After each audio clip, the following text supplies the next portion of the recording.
we should remember a little bit of what creation is. And if you go all the way back to Genesis chapter 1, you'll see when God creates everything, he says about it, now that's good. Now that's good. And when he gets to human beings, he says, now that's very good. We're the best of creation. But you got to go even further than that, because God has wired this world with a principle in place. Look at it with me. I printed it here. Genesis 1:22. God here is talking not to humans, but to birds.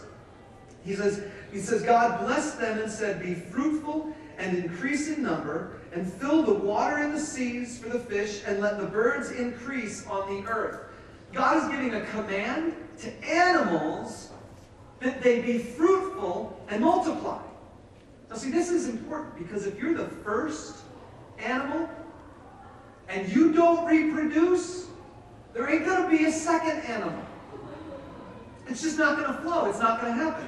In other words, God has wired this truth into the foundation of the earth, that when he gives life or something to one creature, it is that creature's responsibility to pass it on to something else, someone else. To keep the chain of awesome flowing. To just keep it moving. See, God has wired it in the earth and in the animals, and he said the same thing to human beings. God blessed them and said, be fruitful and multiply, and rule over the earth and subdue it in such a way that they would bring out of the earth all the goodness that it had.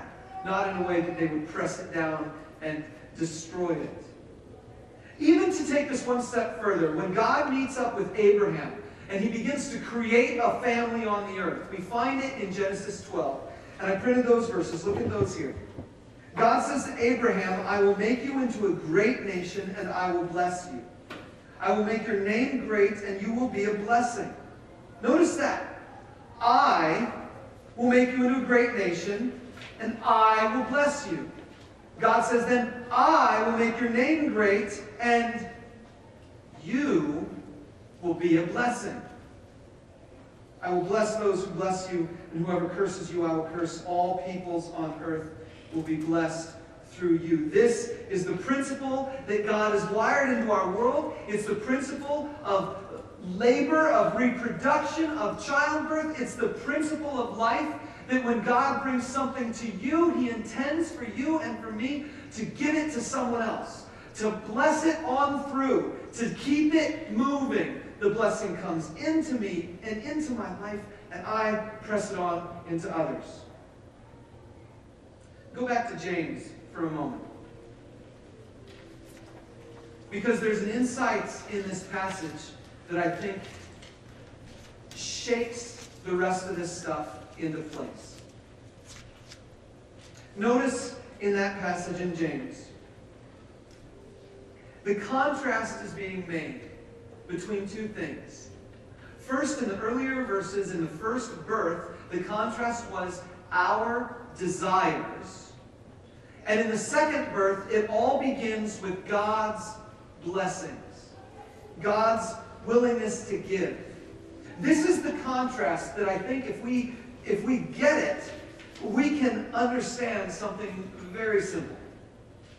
It should be simple at least, but we kind of tend to make it complicated. You see, we live in a world that likes to focus on desires first. It's hard for us to get our minds off of our own desires.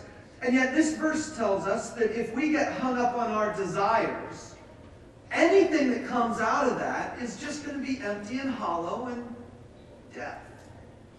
But there is another option. We could get all hung up on God's blessings. Rather than saying, what do I want? We could get hung up on what God has given. We just heard someone up here say that as he began to give his life away to others, he began to realize more contentment in his own. I didn't tell him to say that. We didn't plan that in advance. That's just the truth.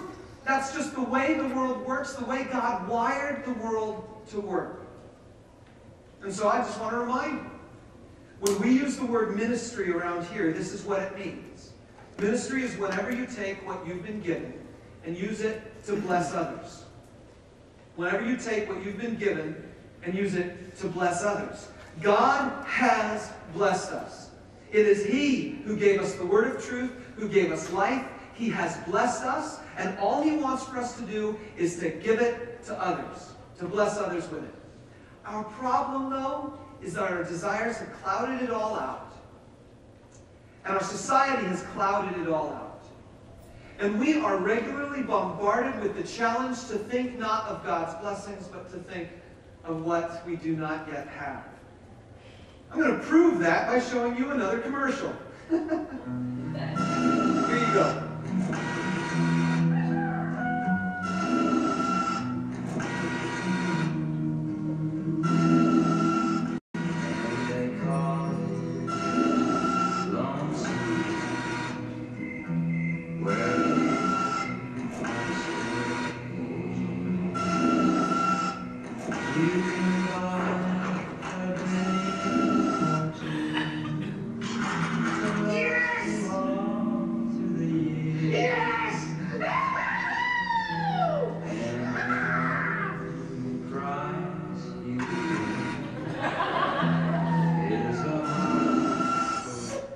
There you go. You see, we live in a society that is based upon our dissatisfaction with what we have. How many of you are really feeling a little itchy when you see that? I was in Chicago not too long ago, and as we were walking down one of the streets, we were walking back to our car, okay? And I drive the 1999 Honda CR-V, okay? It's built on the Civic frame, but a little taller, and then they pretended it was an SUV. And so we bought that. You know, it was cool for when Charlie was born, because then Jen didn't have to climb down into anything or up into anything. It was just straight across. So it made the whole, baby taking care of situation easier. So we got that car. And we're in Chicago, and we're walking back to our car, which is now almost 10 years old.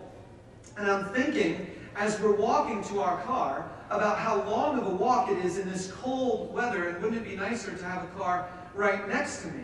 But that wasn't what really got me, because as we were ready to cross the street, I looked off to the right-hand side, and there was, I kid you not, a Bentley showroom that I had not noticed before.